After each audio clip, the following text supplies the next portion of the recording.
Hello, and thank you for welcoming Forescout to your event. My name is Dave Reeves. I look after the operational technology practice at Forescout across Asia Pacific and Japan. As a bit of a background, Forescout has around 4,000 enterprise clients globally that rely on Forescout to continually monitor the extended enterprise to detect, prevent, and to remediate non-compliant devices and connections. In 2018, Forescout acquired a company called Security Matters, the leader in OT anomaly detection. This is the part of the business that I work in. The solution is called iInspect. So we're going to go on a little bit of a journey today around operational technology, how it underpins every city in the world, and what to look for from a cyber point of view, as well as from a resiliency perspective, from an operational uptime. So we'll take you through some market trends, key terminologies and overviews, the threat landscape, some of the best practices that we see, and a couple of use cases. So what do the board members think? So board members and senior executives are well aware of the increase of cyber attacks against their operational assets. They understand the requirement for cyber and operational resiliency, so uplifting these controls. We often see the competing agendas, and there's a bit of a shift in this space. So the CISO and the CIO typically work together around ensuring cyber resiliency, whilst the head of site operations and the global head of operations, their primary focus is on the uptime of the systems. There is a little bit of competing agendas there. What we're seeing it morphing across to all the responsibility is starting to fall back into the CISO and the CIO. So Gartner would say by 2021, there will be more than 35% of the organizations that are typically being controlled by the operational team are going to move across to the CISO and the CIO. We go to an organization, we often see it lacks the situational awareness or the visibility to make informed decisions. Obviously, this can impact both cyber and operational uptime. Risk is very important from an operational technology point of view. So the ability to make real-time risk decisions typically are very hard to do in OT networks, and it can be a very manual process. Operational technology environments are often regulated as they're deemed critical infrastructure by the governments. The other thing to have in mind is OT systems are often legacy systems. Some of these are 20 to 30 years old and cannot be easily upgraded. Segmentation is a key defense or control, whatever you like to call it, to improve the cyber resiliency of these systems. Onto some terminologies. You're very familiar with information technology. It's the use of computers to store, retrieve, and transmit and manipulate data is what we describe as IT. So it's what you use in your office. It's what you're dependent on for your day-to-day activities. Operational technology is the hardware and the software dedicated to detecting or causing changes in physical processes through the monitoring and control of physical devices such as valves and pumps, etc.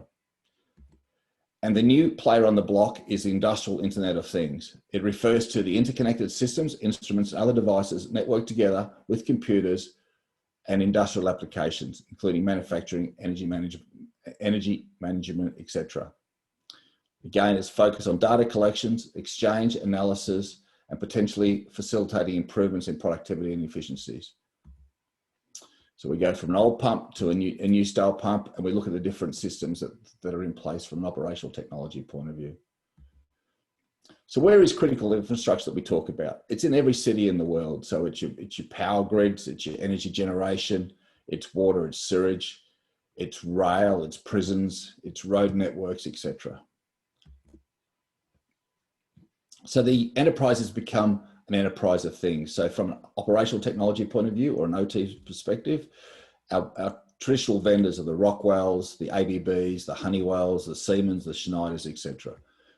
Over the years, we've seen more and more IT type devices or IT manufacturers come into that environment, such as your Microsofts, your Red Hats, your Ciscos, etc. Now we're seeing more and more different devices, such as your IoT devices, so your cameras and your sensors and all of that. What does that mean? It means that we're actually expanding the attack surface for the bad guys, and we're increasing the ways in. So what the significant expansion of the enterprise assets is, I think if you look at this slide, there's a couple of things to take away, and this was an IDC slide. The two areas of expansion is around the campus IoT as well as the OT, and they greatly increased the number of devices being connected to that environment. We know the benefits of adding these devices, but with these benefits comes risk. You know, the benefits are, obviously more informed decisions, information around predictive maintenance, might be traffic flows, it might be optimizations as well as safety. From a cybersecurity point of view, it's not all good. So from a threat landscape point of view, the attacks are becoming more increasingly sophisticated and clever. We're seeing we spoke about before, the attack surface continually to expand with obviously the interconnect between the more devices. We're seeing the attackers targeting our trusted partners and suppliers. The increased use of social media in attacks and targeting your staff specifically. That convergence is continuing to happen, and it will continue for a long time because people want the real-time information out of the networks, and our adversaries are learning our systems very, very well. And probably they're in your environment today. And how do you know they're there? Well, we get to see that. So we've seen attacks globally. So in Asia Pacific and Japan, we've seen attacks in Australia have been targeting beer and steel manufacturers. In China, we've seen attacks targeting car manufacturers. It's happening more and more. So the threat landscape. So the OT attacks are increasing in frequency and impact. So there is no safe level. So in 2010, 2011, we saw Stuxnet, which was pretty good for its time. It was a very good attack. It was very well organized. And then more recently in 2018, 2019, the Triton or the Triconics attack targeting safety systems. More recently, we've seen the US gas facility being targeted with ransomware, very specific ransomware written for their environment. So yes, they are increasing in frequency, but also far more targeted to your individual environments. So what are the challenges in securing OT and IoT networks? So we look at it from three different ways. So obviously from a cybersecurity point of view, networking and infrastructure, and then from an operations perspective. So cybersecurity, the first thing with cyber is to know what you've got. So most organizations in OT are blind to the different devices being connected. And obviously if you're blind to the devices, you don't know your vulnerabilities. Often they're complex environments leading to complex system integrations. And the metric we talk about in cyber all the time, be it a security operations center or be it a response team, it's time to detect and time to respond or recover, whichever way you look at it. So obviously with no visibility, it's lack of detection, and then obviously it knocks onto your response time. From a networking point of view, so typically there's no clear mapping of the OT environment, no segmentation or not enough segmentation. You need to be able to monitor packet flows to be able to protect them, and obviously limited device compliance. So the patch levels, the firmware levels of the different devices.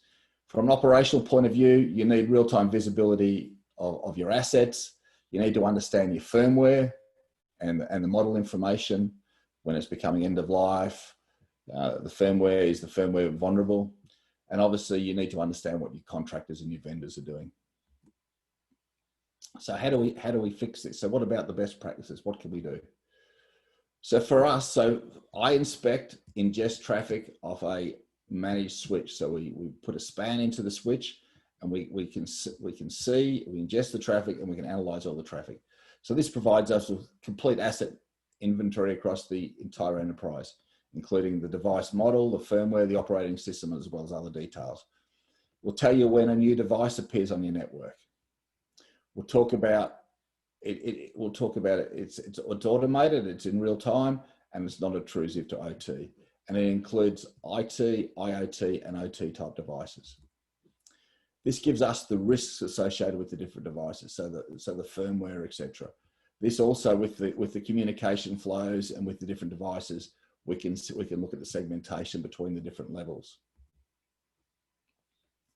Also, knowing the assets, we know the firmware that they're running, so we can take you through the vulnerabilities associated with the different assets and the CVEs.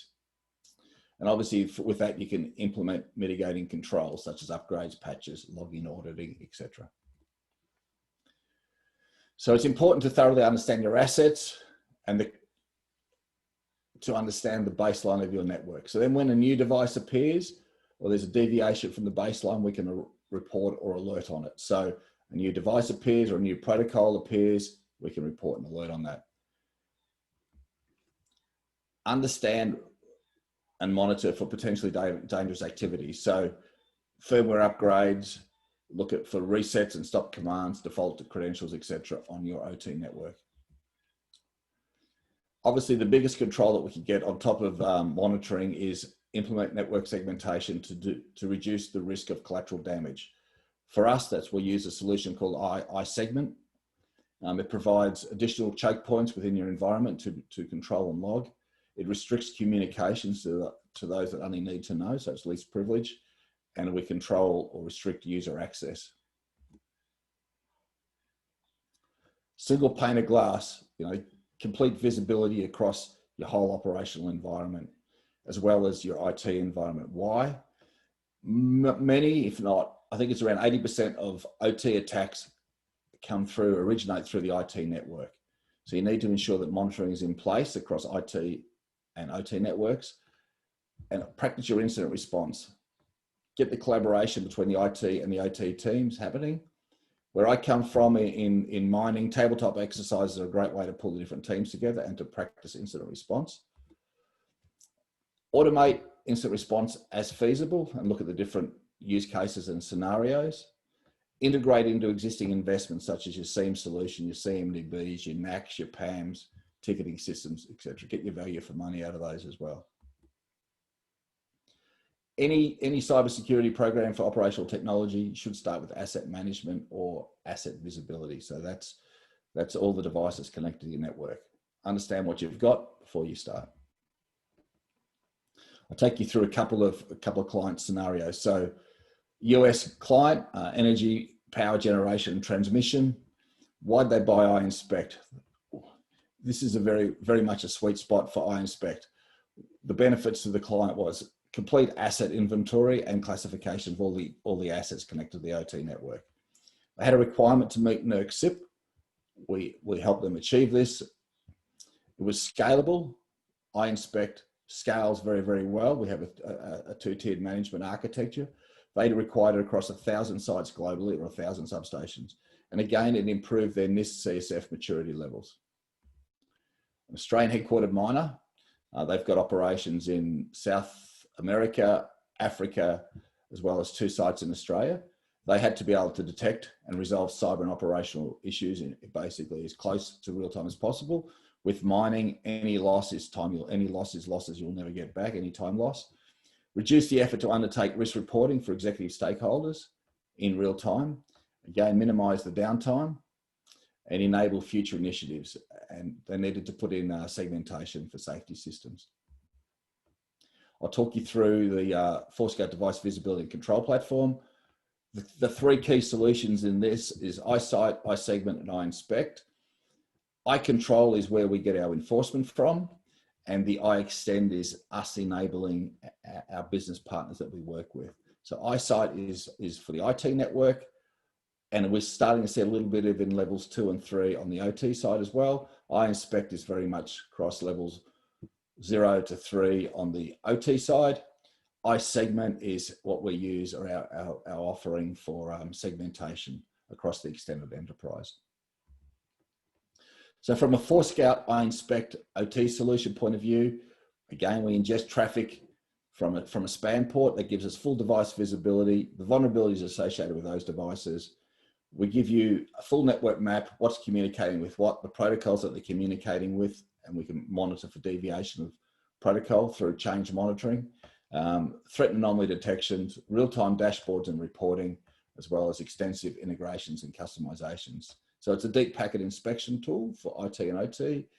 It's typically deployed passively, so off a span point, but we also have the ability to undertake active querying. So here's a list of some of the best practices that we see today. Start with real-time asset inventory. Everything comes from that. So that'll give you your devices, the firmware versions, the communications, etc. That can then take you on a segmentation journey and an uplift around the different levels of controls. And then you go through your single pane of glass with your continuous monitoring and your instant response. And again, organisations are starting to automate responses. We're starting to see a bit of that. If you've got any questions or queries, please reach out. There's my details. And once again, thank you very much to inviting me to this wonderful day. And I look forward to catching up in person when we're allowed to travel again. Thank you very much.